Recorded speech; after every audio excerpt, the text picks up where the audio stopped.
Reclaiming my time. Reclaiming my time. A formidable force in Washington and a Los Angeles icon. I cannot take it when I see someone and communities and people and individuals being treated unfairly, unjustly. That just bothers me. A fierce advocate for civil rights and justice, taking issues head on and not afraid to use her voice. We've got to educate, and we've got to get everybody voting. And even after decades of working in public service, she says she's not done yet. What's next for me? Just going to work every day, getting on the plane every Monday, flying to Washington, coming back Thursday night or Friday, hitting the streets, going to the churches, working with community groups and organizations. That's my life.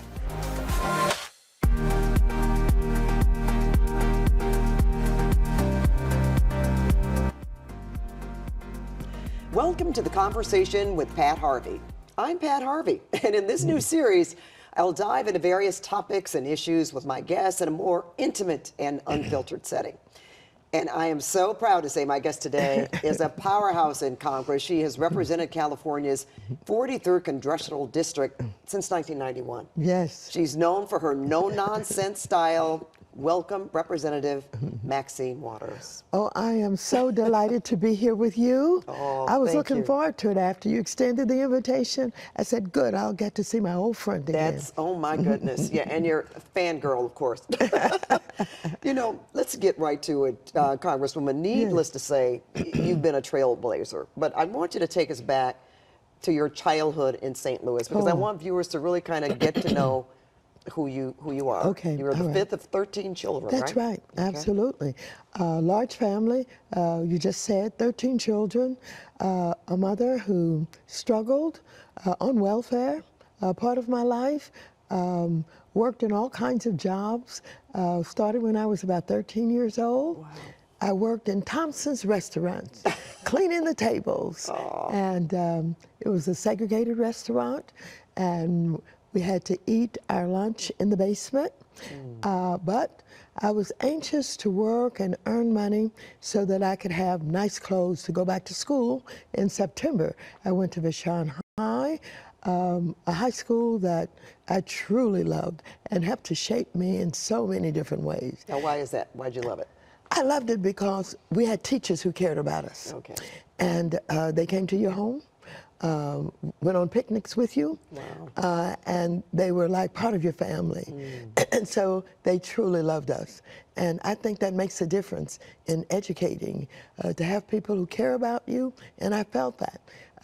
In both of my grade schools, James Weldon Johnson, and with Vashon High School.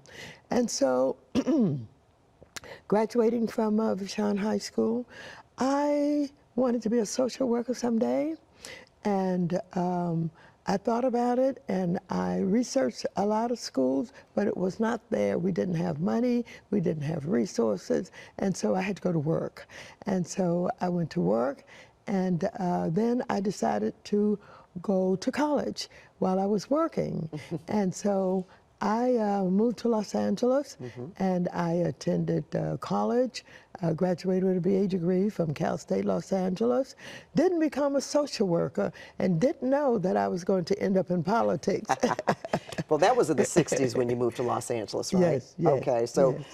I was going to ask you, I know you worked at a garment factory. That's right, And that's right. as an assistant teacher. That's right. Right? That's right. Which is something you've just shared with me as far as how your teachers cared so much about you and other students. So I can imagine just how you approached your students. Well, absolutely. We were with Head Start, and Head Start was an exciting program that was instituted during the War on Poverty. And so I was absolutely excited about the opportunity. When I first started with Head Start, I was one of 3 teachers. I was an assistant, but the idea was there would be, the ratios would make a difference in giving attention to the children. So it was 1 to 5. And I learned a lot about the interaction between teachers and children. And so I worked there, and I learned that the parents perhaps could use a lot of assistance in helping their children with their education. And so I got very interested in what was going on, and I started to take my parents to parent meetings, and I ended up doing social work before I graduated with a BS. Wow. Because I was involved with what was going on with the parents and the children, and how they was teaching us how we could help parents to get their children involved in reading books and bringing their artwork home and displaying it on the wall, and the differences that that made. And all of our teachers were anxious, from the assistant teachers to the main teacher. We were all interested in learning more. It was during the time of Montessori school teaching, yes. and all of that. And so it was a great experience for me, but it brought me into politics, because while I was taking my parents to parent meetings, I started taking them to city council meetings because I wanted them to know who was making the decisions.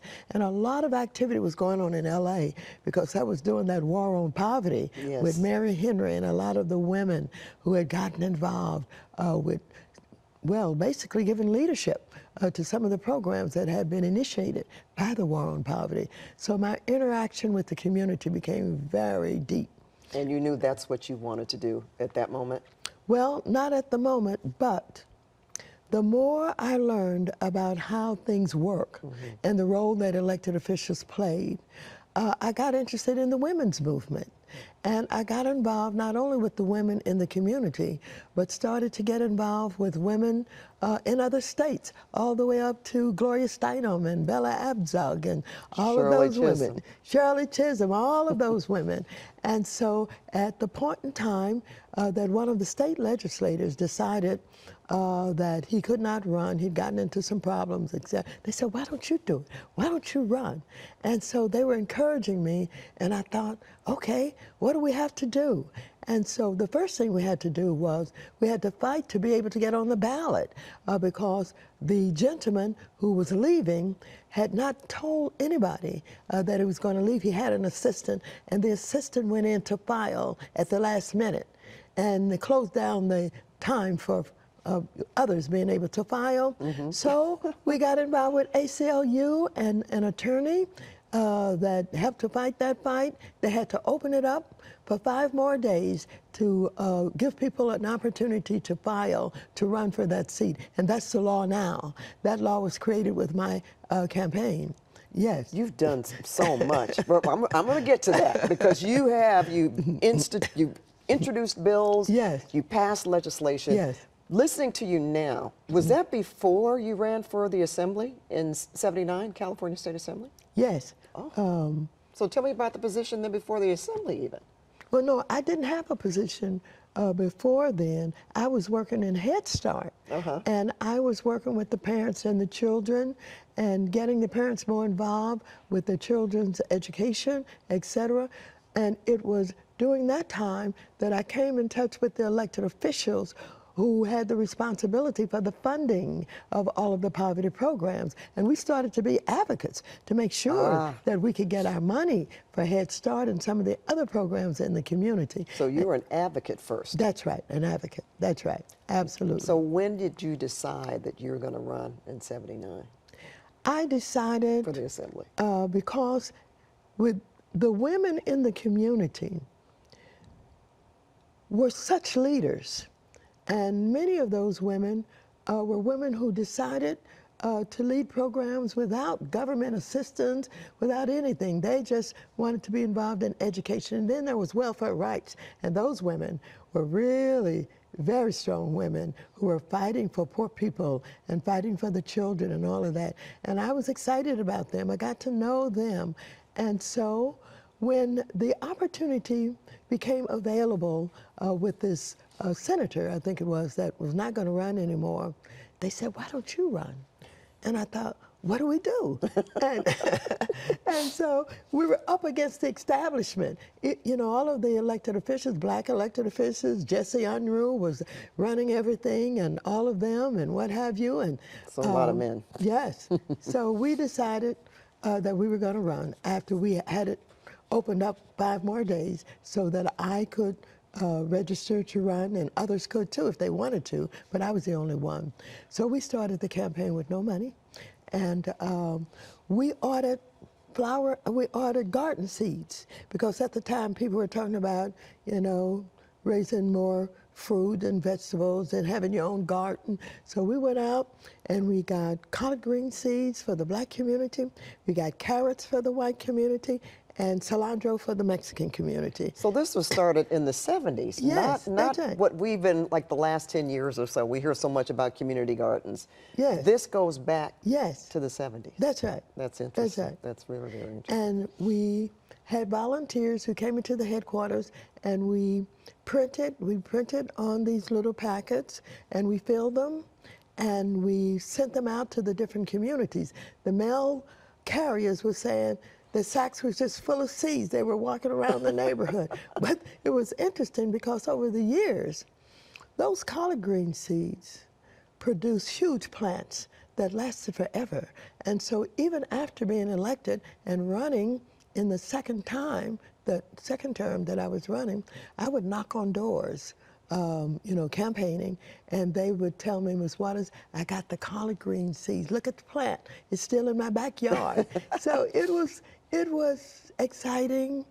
It was fun, but you discovered that you could make a difference, that you could help, that people cared, but oftentimes the politics didn't really reach them in ways that they were involved. All right. You almost, and I know you work with Jesse Jackson, and I'm listening to you say that, and that's exactly, I can hear the words coming out of his mouth.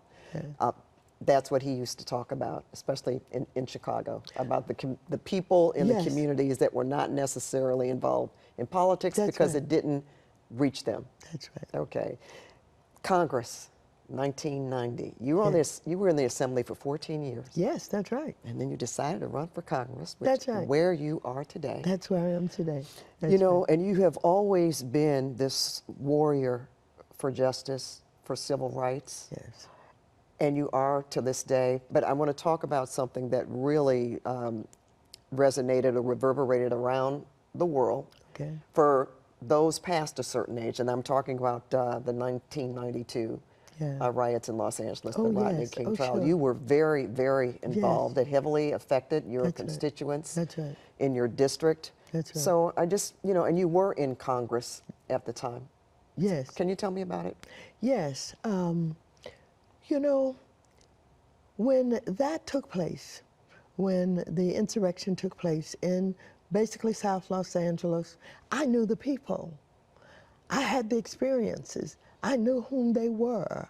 I knew what their lives were like. I knew what was absolutely missing in their lives. I knew that there were people who were still struggling to put food on the table, jobless, many of them.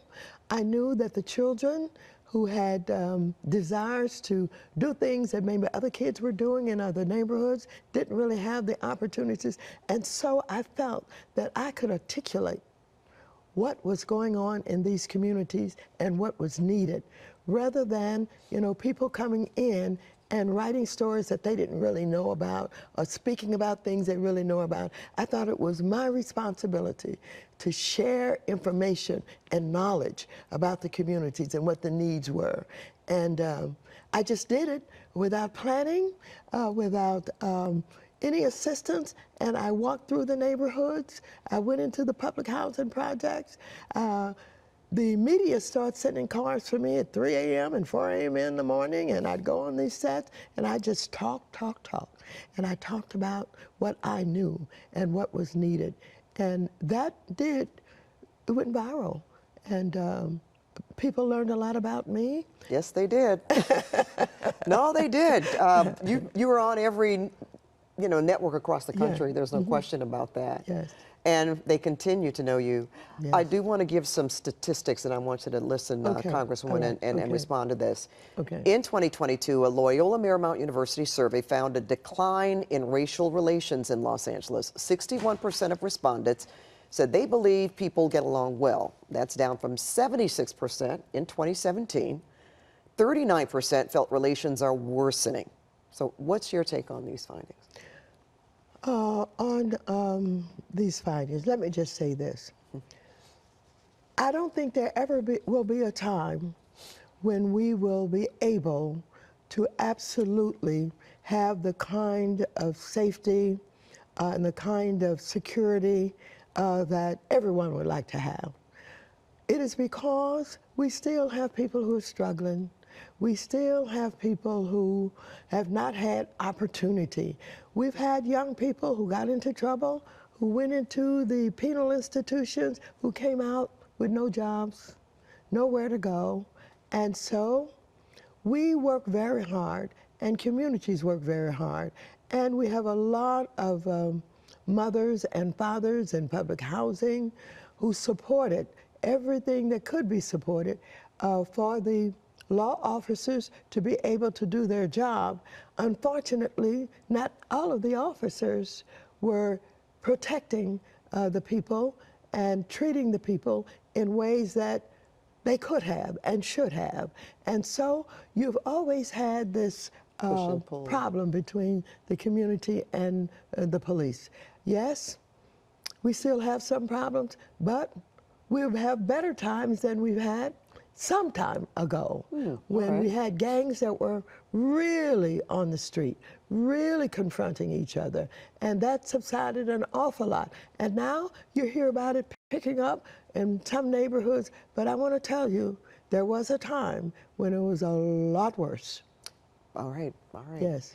Well, let's talk about the recent protests against the ICE raids. In fact, you've been involved in them. Look at her. You were trying to get into the Metropolitan Detention Center, and you were denied access. When I saw you, I said, that's Congresswoman Maxine Waters. And I'm just going to say one sentence that struck me. If you're going to shoot me, you better shoot straight. Okay. You know what? You're laughing about it, but you felt it important enough for you to try to find out what was going on, right? I mean, actually, what really motivated you to do that? Well, you know that elected officials, members of Congress, have a responsibility to know what's going on with this immigration problem that we have in the country. We have to know what ICE is doing, who's on the street, who has a responsibility for, capturing individuals and deporting them. And so we have been given the opportunity to visit any detention center unannounced. And so I went downtown because I was actually looking for someone who had been picked up off the street, I'm told, who was a labor leader, David Werta. And I wanted to see what was happening with him. And so I tried to get in. When I saw some of the officials opening that door, going to the door, I ran behind them, and I had on my jacket with the congressional emblem on it, and I said, I'm Congresswoman Waters, and I'd like to come in. And they slammed the door. They said, no, nobody's coming in. They were very rude. And that's a problem that's going on all over the country because we have members, and as you know, we have some members who were arrested in New Jersey, and one of them have been indicted already because there was some interaction between the elected officials and the ICE officers. And so I was there. Yes, the National Guard, they were out with their heavy artillery pointed. We were on the sidewalk for the most of the time, and there was no violence. It was very quiet when I was there. When I was there, and I was talking, to the National Guard and anybody that would listen, and I had not been able to get in. And I talked with the press, but there was no violence. The violence, as I understand it, did happen the next night, I believe it was. But by then, I was home in the bed, Have you heard from anybody in the administration about what happened to you, or did you have any follow-up? No. As a matter of fact, we in the House of Representatives, we know what is happening with ICE on the street, and we know that we have the right to go to these detention facilities and raise questions and see what is going on. And it's not like that we're at a time when we have an administration that cares about us. I mean, this administration, they would urge them to do it. They would urge them not only to pick people up off the street who they think are illegal, But this president would say, don't you let those elected officials get in your way. If you have to arrest them too. I know him, and I know him very well. And so we don't have that. What we have is a leader in the House of Representatives, Hakeem Jeffries, and they are, even today and yesterday, we're working on more security for elected officials because of the shooting in Minneapolis, Minnesota that went on. And of course, I get death threats all the time, and I have people that we've gotten arrested who are serving time, but that's, you know, the way things are, and it's gotten worse. So you're even more concerned right now, even for your own safety? I'm concerned, but I'm not afraid. Well, you've never been afraid. I'm concerned, but I don't want us to be so intimidated we can't do our job. And I am, you know, hopeful that this president won't go so far. You know, he talked violence during his campaign. He said if he was not elected, there was going to be, you know, violence on the street. At one point, he said there might even be a civil war. In his first campaign, he talked about. So he talks violence. And in some of the rallies that have gone on, he'll point to protesters and tell them to go get them and, you know, slap them around. I mean, so we understand the violence and the talk and the era that we're in. We have to do our jobs. We have to be concerned about safety, but in the final analysis, we have to be concerned about these communities. When you have the National Guard and you have the Marines and they coming into black and brown neighborhoods, we have to be concerned. We have to say to people, be careful. We have to say to them, don't be on the street. We have to say to the National Guard and to the Marines and to the President of the United States, you have overstepped your bounds. You came into our city, into our state. You did not consult with the governor, what you should have done. You did not consult with our mayor. You just showed up, and we don't want you on the street in the way that you're doing. We know that you have the responsibility, but this business of putting all of this attention on trying to deport, because the President of the United States said in his campaign he was going to get rid of millions of illegal aliens, is that what he called them. And so now he's trying to live up to it. And that's why he's dumping them out on our streets. And it is dangerous. Now, speaking of ICE, we understand that they're now $1 billion over budget. Sounds like they're going to have to ask Congress for money? Well, they are absolutely operating illegally. Yes, they have spent all of their money. And if they come back to Congress, maybe Trump has the votes to get them, maybe not. We certainly, the Democrats are not going to vote for more money for ICE. ICE has to understand what its role and what its job is and how to operate. First of all, everybody must understand, for those migrants who are seeking to become citizens of our country, there's a process for that, for them to make application for that. The Constitution guarantees that. If they fit the criteria, they may be able. If they don't, then they can go back. They have to go back to where they came from.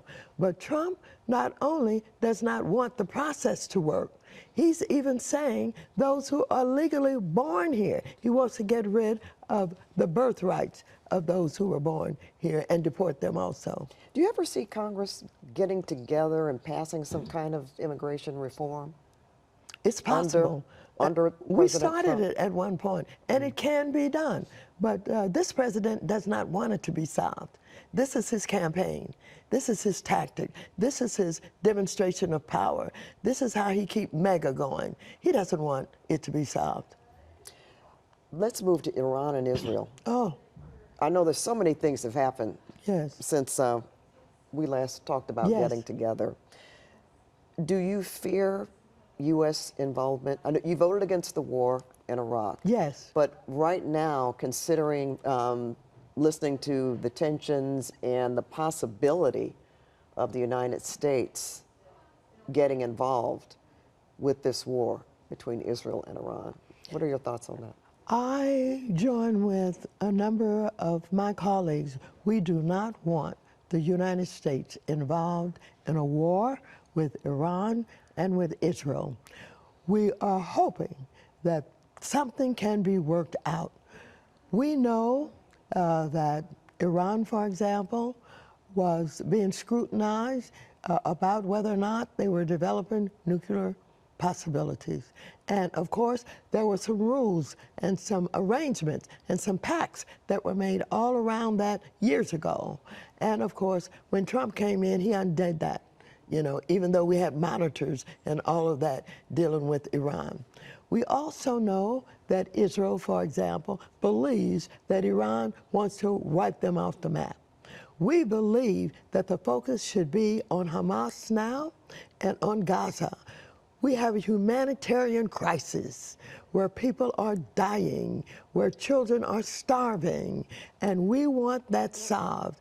We want Gaza to be able to be revitalized, redeveloped. We want the children to be protected, and that's where we want the focus. We do not want a war between Israel and Iran, and I certainly don't want our soldiers involved in that war at all. Even if it meant having U.S. military, more U.S. military there, standing by to put pressure for negotiations. Would you agree with that? Well, here's what I know. I know that the President of the United States must come to Congress. He would not like to, and we know that that has been violated any number of times. But we want to make sure that we do everything working with Republicans to say you cannot go to war without coming to the Congress of the United States and the Congress of the United States being involved in a decision. And that's what I want. Okay. Are you in discussions about that right now? I beg your pardon? Are you in discussions about that? Yes, absolutely. Okay. Let's get back to you. You've never been afraid to speak your mind, and you're still not afraid to speak your mind. Yes. You've criticized leadership, even on both sides of it, even in your own party. Yes. Where does that come from? Well, you know, I think if we want to be fair, if we want to be kind, you have to examine yourself and figure out what you're thinking, where you're coming from, and why. And I think in order to do that, you have to have a basic philosophy about life. And my basic philosophy is about fairness. You know what I mean? I believe in fairness. I believe in justice. I believe that every human being has a right to be treated fairly, unless, of course, someone is absolutely dangerous, violating the law, and should be apprehended, etc. But I just think I cannot take it when I see someone and communities and people and individuals being treated unfairly, unjustly. That just bothers me. I cannot take that. You know, you have been accused yourself of being a little confrontational. I'm confrontational. Yes, so I am. You say, yes, I am. Yes, I am. Yeah, and you've never been apologetic about that. Oh, no, absolutely not. As a matter of fact, I think there's a difference between being confrontational and being unfair and unjust in approaching somebody and someone. When you are confrontational, you are confronting someone or something that needs to be confronted because it is unfair, it is unjust, and that somebody's getting hurt, you're dangerous, etc. And so that demands that you speak up. That demands that you confront that. Confrontation should not be seen as something that's evil. I think it is about doing what you need to do. You're fitting your actions to the time and to the purpose. Okay. Reclaiming my time. Reclaiming my time. There was a moment in 2017 during a House Financial Services Committee of which you were the first woman, the first African American to chair. It resonated with so many people, especially young people, and it did become an online sensation. So I want to ask you, did you know that that would happen? Or are you surprised that you do have that support with so many young people? Oh, yes. Auntie Maxine. Oh, yes. Oh, yes. I continue to be surprised with it, but I love it. And I know that there's some mature women and others who don't like to be thought of as auntie. That means you're older and you're, you know, causing problems, et cetera, et cetera. I enjoy it. And sometimes there are people who call me auntie who look older than me, but it's okay by me. Young people, old people, I think it is a declaration of love. Oh, okay. Yeah.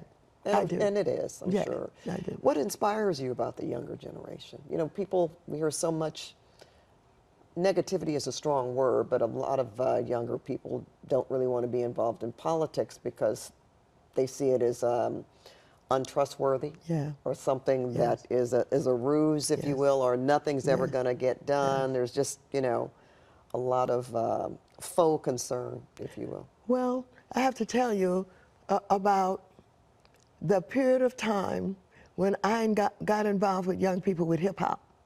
Yes.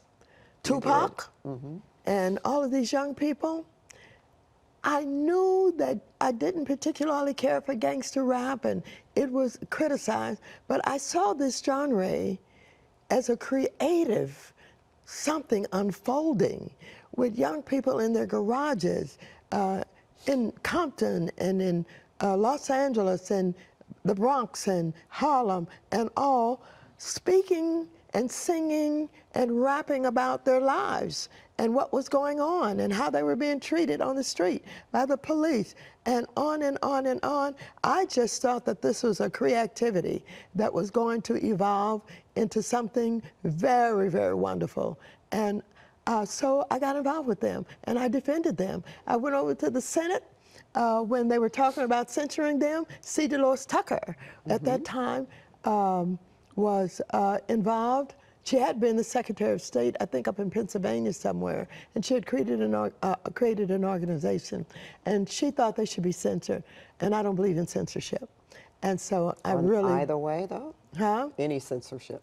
No, I don't believe in censorship at all. I mean, to tell you the truth, something that I learned and I loved an awful lot in starting, I think, in about the 8th grade and all through college. I love the Constitution. You know what I'm saying? It makes sense to me. And it made sense that we should have to amend it in order to accommodate our ability to vote, et cetera, when we were considered 3/5 of a person or something like that. But I love the idea of the 3 branches of government, et cetera, et cetera. And so that's in me and it sticks with me. And freedom of speech is very important.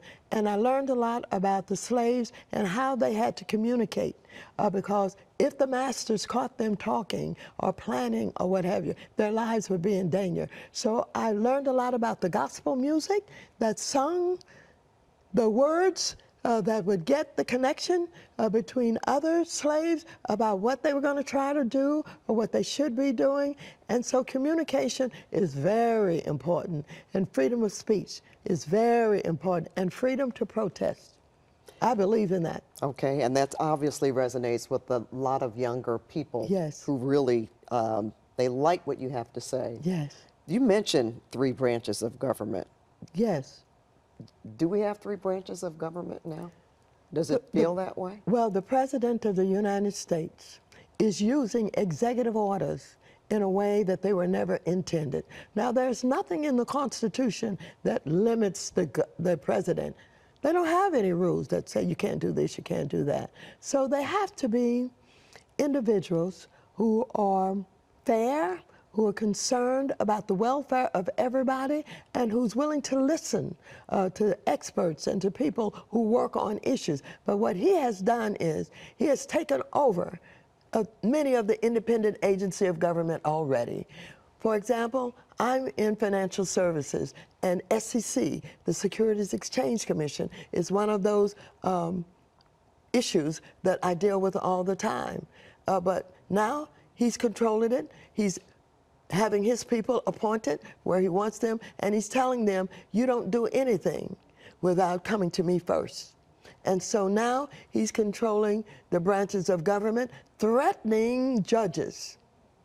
And it is absolutely unheard of, unbelievable that we could be in the situation that we're in now with the president who's not only trying to control all of the branches of government with his appointments and people who will do what they're told.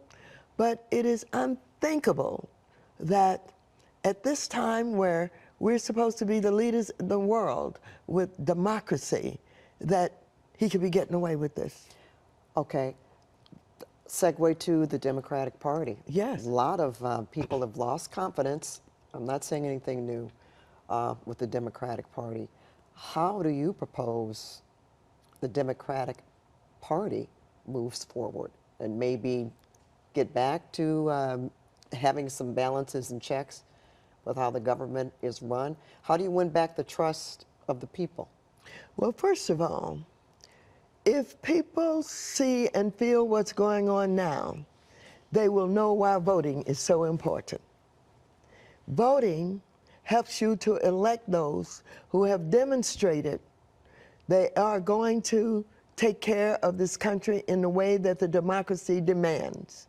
And so, we have a lot of people who still don't vote, but this should be a big lesson in voting and how voting makes the difference. And for those people who don't vote, I think that they will learn something now, and I think some who did vote for the wrong person are having buyer's remorse. And so the Democratic Party needs to do everything that it can to encourage people to vote so that we don't get people like Trump. In addition to that, we've got to do more in educating people about whom we are and what we've been responsible for. Many of the younger people don't know why we have Social Security, don't know why we have voting rights, don't understand why we have protection against poison water, and that we have clean water that we can drink. They don't know who's responsible for all of this. And some of the young people whose grandmothers and mothers may be helping them, they don't know that they're getting that money because of laws that were put in place, led by Democrats, to ensure that people had retirement, that they could have money to live on. And so some of the young people who say they don't like Democrats, they don't know, because we haven't done a good job of educating and communing about public education, about Social Security, about Medicaid, about all of these programs that led by Democrats that at least have helped millions of people for a long time. We've got to educate, and we've got to get everybody voting, because they now perhaps can see the difference. You know, in this country, obviously, when we elect a president, people really coalesce around a leader. Can you name a future leader of the Democratic Party for people to rally around and want to actually, let's say, register to vote? Well, you know, when I get asked that question, people always think about the Kennedys, for example. That was so obvious. That, I mean, they were born and trained to be leaders, and their education and their social life, everything took them to that point. Well, it's not quite like that, but we've had some good. Clinton was a good leader. Biden did a good job. Jesse Jackson was a great leader. We had lots of individuals who don't fit the exact profile, but we have governors and we have others who I think are now thinking more about stepping out there. I want to tell you, Hakeem Jeffries, who is the head of the Democrats in the House of Representatives, is a wonderful man. He's a fine individual. He's an absolute fair individual, and works with every individual in the House of Representatives to see to it that they are moving forward on the issues that they care about. I think Kamala cannot be forgotten. You think she should run again? I don't know. Okay. I think that she certainly perhaps could get some support, good support, if she decided. I think she's thinking about governor or president. And I don't know where that takes her, but she does have leadership qualities. And even with Newsom, Newsom is bold, very bold. And he speaks his mind, and I know he's interested. I know he's got some problems, but he has great leadership qualities. I think that it will emerge. Okay. Yes. You brought up Governor Newsom. He is, right now, I mean, In January, we were faced with the wildfires. We're Yes. still recovering, trying to rebuild from the wildfires. Yes. You had something to do with reintroducing a measure Yes. in Congress recently having to do with wildfire coverage for Well, it's all about insurance. Even though the Congress does not have the oversight for insurance, the state commissioners in every state have the right to help determine the policies of the insurance companies. There are a lot that can be done with the insurance companies to ensure that people who are, paying these premiums, paying this money into them for years, are treated right. When you have something like these wildfires, where you have storms, where you have devastation. I think there are a lot of loopholes that can be closed. My bill is a study, basically, to begin to take a look. Based on what I've heard, I went to Altadena, away from my district, to see what I could do, and was able to help some people immediately. I called on Ed Lewis, who founded Essence Yes. Magazine. Right. He came out with $100,000. We had 10 ministers who had lost their home and their church. And he gave each one of them $10,000 to go get clothes with and to have some place to sleep. Okay. You know what I'm saying? But yeah, a lot needs to be to revolutionize and to get some corrections in insurance. Are you on the way? You said this is a study, so Yes. what happens next? Yeah, I'm going to keep on it as much as we can do, but I'm also helping to get people more involved with the commissioners in the state, who's the one that is basically making the rules for the insurance companies. Yes. Okay. All right, this is, we have a few minutes left here. This might be difficult, but I don't know. You've probably been asked this so many times because of how many years that you have served in public service. Sure. What would you say that the accomplishment that you are most proudest of being a member of Congress? I'm proud of a number of things. When I was in state, I led divesting all of our pension funds from investing in businesses in South Africa. And I worked very hard on getting rid of apartheid and had the opportunity to invite Nelson Mandela, who became a friend, and we had the big event, over at the Coliseum over there. I was there. You were there. Yes. You were there. It was huge. I Yes. was. It was wonderful. And in South Africa when the boat happened. That's right. So. Well, I consider that big. I consider strip searches that I was able to get rid of in the way that they were doing them when they stopped individuals even for a traffic violation and would get strip searched. I had that change in the California State Legislature. And then I did something about children and trying to make sure that children that were being abused sexually, etc., that there were ways working with teachers and others to identify certain signs and to do certain things to get families involved. So I think that's all important. But on the business side, I developed really affirmative action. And I really did open up the ways by which I could get minorities all over the country who were involved in asset management to come to the California pension funds and to create a special fund that we could get these minorities involved in ways that they'd never been involved, investing the money in ways that would help the community with housing and all of that. So now, being, on the Financial Services Committees, having served a long time before I got there, and having HUD and all of the financial institutions in the country in that committee, and having been the chair at one point, we were able to do a lot. Most people don't pay a lot of attention to what goes on in financial services because it does not absolutely be taught in a way that people really get it. Like we're into cryptocurrency and artificial intelligence and all that now. It won't be on the front pages of the local paper, but it sure can change people's lives. And those are things I love. And I find that interesting you're talking about cryptocurrency. Yeah. What's next for you?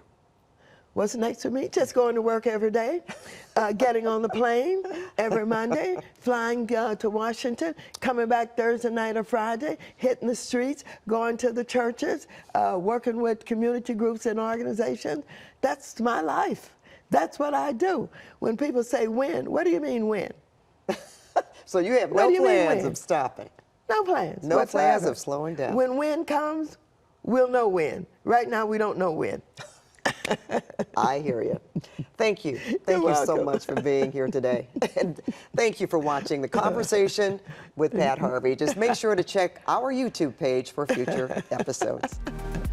When comes, you'll know it. That's right. But no, when is nowhere in the near future. When hasn't come yet. That's wonderful. That is. You're Yeah, such an inspiration.